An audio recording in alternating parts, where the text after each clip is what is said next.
और सादर जय जिनेन्द्र। मैं रोहित साजन अपने YouTube चैनल तीर्थंकर वर्धमान ज्ञान सागर पे आप लोगों का पुनः एक बार स्वागत करता हूं।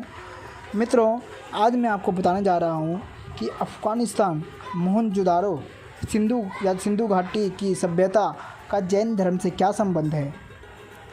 मित्रों, मोहनजोदाड़ो क्या है, कैसे इसका संबंध जैन धर्म से है, मैं उसके बारे में आपको बताने जा रहा हूँ।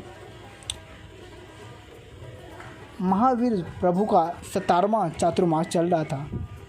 तब महावीर प्रभु की उम्र 47 वर्ष थी। उस समय मोहनजोदाड़ो तब के गांधार जनपद में आता था और उस समय के राजा उदयन वहाँ पे राज किया करते थे और उनकी पत्नी प्रभावती देवी थी। भगवान महावीर स्वामी और राजा उदयन का क्या संबंध था, पहले इसको जान ले। उदयन भगवान महावीर के मामा यानी माता त्रिशला के भाई चित्तारी की पुत्री प्रभावती देवी से विवाह महाराजा उदयन का हुआ था और इन दोनों से उनका पुत्र अविची का जन्म हुआ। प्रभावती देवी बहुत ही ज़्यादा धर्म कर्म में रहती थी।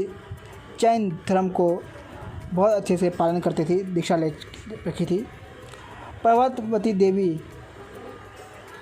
अपने धर्म कर्म करते ही हुए मृत्यु को प्राप्त हुई और अपने भाव में अगले भाव में देव बनती है। उसने अपने पति को भी जैन धर्म में बहुत सुदृढ़ किया और उसके पति भी तापस जीवन व्यतीत करते थे। एक दिन पोषकशाला में, ये पोषक क्या होता है, यानी जो श्रावक बस एक दिन के लिए साधु वाला जीवन जीते हैं उसे पोषक कहा जाता है। अतः रात्रि भजन के समय वो मन में यही सोच रहे थे कि वो दीक्षा महावीर प्रभु से लेंगे जब उनको महावीर प्रभु दीक्षा देंगे। महाराजा उद्यान की राजधानी वितबाई पटन थी। भगवान महावीर केवल ज्ञानी उनको ज्ञात हो गया कि उनसे महाराजा उद्यान दीक्षा लेंगे। महावीर प्रभु चल पड़ते हैं वितबाई पाटन और वहाँ से मृगवन में ठहरते हैं। महाराजा उद्यान भगवान के पास आते हैं और दीक्षा लेते हैं। भगवान कहते हैं कि अपना राज्य पाठ अपने पुत्र को देते समय तनिक भी प्रमाद मत करना। यह भगवान के मुख और बुंद से निकले वचन थे। महाराजा जाते हैं, लेकिन उनके हृदय में एक कशमोकश चल रहा होता है कि मैंने अगर अपने बेटे को भी राजपाट दे दिया तो ये संसारिक कामों में लग जाएगा कहीं, और इसका कैसे बेड़ा पार होगा, परमार्थ कैसे सुधरेगा। इसलिए वे अपने भांजे केशी को राजपाट सौंप देते हैं और स्वयं साधुवाद जीवन जी के वहीं पर उस क्षेत्र में जहाँ पे उनका राज्य था वहाँ पे विचरते हैं।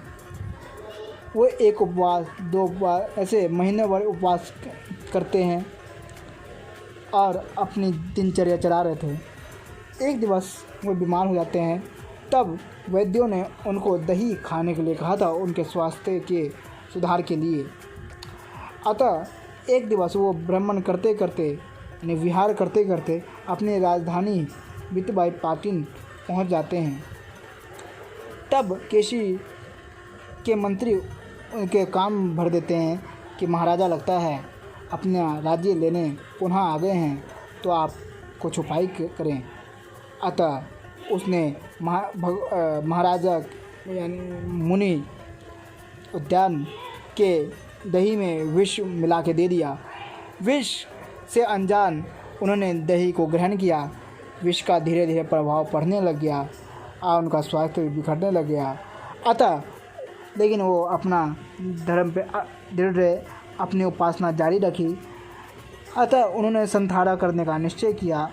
अतः 1 महीने बाद वो मृत्यु को प्राप्त हुए और उनको केवल ज्ञान से मोक्ष प्राप्त हो गया। प्रभावती देवी ये देख रही थी। अतः क्रोध में आके उन्होंने इस राज्य पर धूल की वृष्टि कर दी। पूरा ऐसा था कि धूल की समुद्र ही बन गया हो, पूरा राज्य उसी में ही समा गया। अतः जो उसकी दुर्दशा बाद में जो खुदाई में मिला तो काफ़ी कंकाल वगैरह देखे गए। अतः जब मोहनजोदाड़ो की खुदाई भी हुई तो तब के नॉर्मल ने ये बताया कि जो यहाँ से प्रतिमाएं निकली है वो जैन धर्म से संबंधित है। यहाँ पे अरिहंत भगवान ऋषभदेव सुपार्श्वनाथ के भी पत्थर निकले हैं। कुछ दिनों पहले खुदाई में 3 छत्र वाले भगवान महावीर की भी प्रतिमा वहाँ से प्राप्त हुई थी।